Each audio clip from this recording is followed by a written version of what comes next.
about your product, Orderbook? Sure. So Orderbook is a new generation cryptocurrency exchange that has non-custodial security model.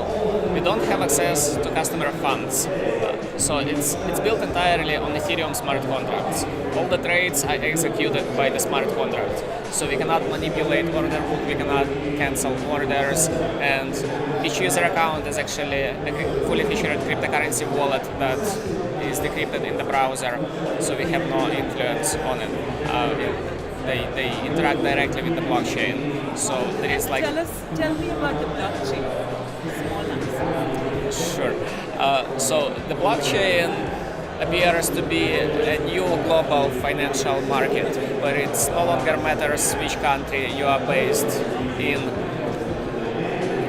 You can issue shares there and they will be recognized worldwide because it's so much faster and cheaper, and the token standards, they are like internationally acceptable and accepted in all the countries where internet exists, like the same ERC20 tokens work.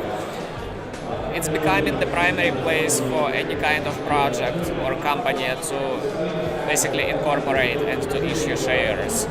There are many forms of tokens or shares. In future it will be pure shares. Currently it's called tokens, but it's a temporary phase.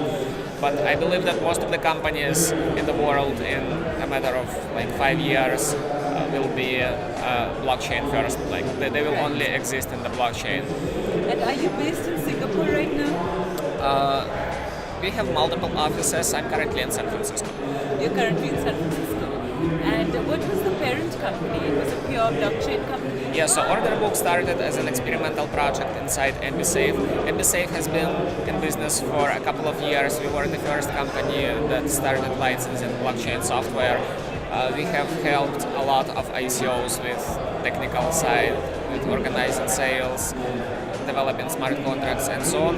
And we were looking for ways to automate it, to improve security and so on. So we've decided to try to standardize it, and we've developed this project that is kind of Kickstarter for ICOs, plus it has an exchange. I see. And so how many ICOs right now are signed up with you or planning to sign up? I think this year we processed 20 plus. Currently there are 5 ongoing ICOs on the platform, and there are much more coming. There's a flyby. It's fine. So we'll just do the last question. So right now, how many ICOs are showing an interest in you? Yeah, so we help ICO companies with technology side and sometimes marketing. This year we have worked with 20 plus companies to help them to organize their ICO. And we were looking to standardize it. So Orderbook, we shifted part of the clients to Orderbook, and currently there are 5 ICOs going there simultaneously, and we are looking to launch much more. So it's just the ICO that we would know about. One of the recent successful ones are probably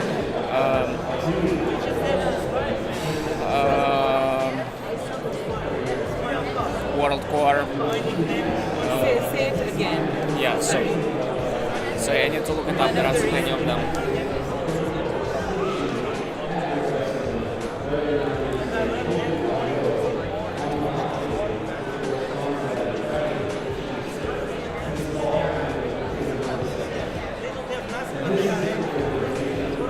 Alright, so tell us, is there any ICO on your platform that we might have heard about? Yeah, so the ones that have successfully finished are Micromoney. They've raised like $10+ million. Propi, they've raised $15 million. WorldCore, they've raised $30 million. And there are much more coming. And so they are going to bring all their subscribers to your exchange. Yeah, so in order to participate in the ICO, you have to register, go through KYC process. We are doing like very fair job on AML and KYC. It's also one of the benefits of the platform. What about your own token? What? Do you have your token? Yeah, so we are planning to sell part of the profits of the Orderbook in the form of profit share token early next year. Alright, well, congratulations. Thank you. Is there anything else you want to say? Ask some question about regulation. Oh yes. So tell me, you are international exchange. So what kind of government regulatory issues are you facing?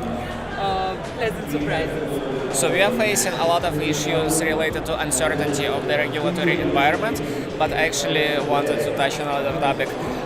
We are finally starting to see smart contracts that are actually contracts. So for the two ICOs that will be launched this year, we have implemented regulatory standards inside the token itself, like transfer restrictions between in different countries. For example, US investors are restricted to transfer tokens that they've purchased under 506C regulation for a year, while international investors are not. So depending on where the account is created and what KYC provider has written into the smart contract, the tokens will have different rights. So the rules are encoded into the token itself, so it doesn't matter on which exchange it's currently based. It's impossible to violate without breaking the blockchain. Okay, can you say it in a short form? That'll be the last question. Yeah. So one of the innovations that we've made are regulatory compliant tokens that we are starting to roll out for the further ICOs. They have regulatory rules embedded into the smart contracts, so the token itself has restrictions encoded into it. It doesn't depend on the exchange. So in this way, token issuers can guarantee that regulation will be followed, like regulatory rules will be followed. Wonderful. So congratulations, and we look forward to seeing you again. Thank you, Emily. Thank you.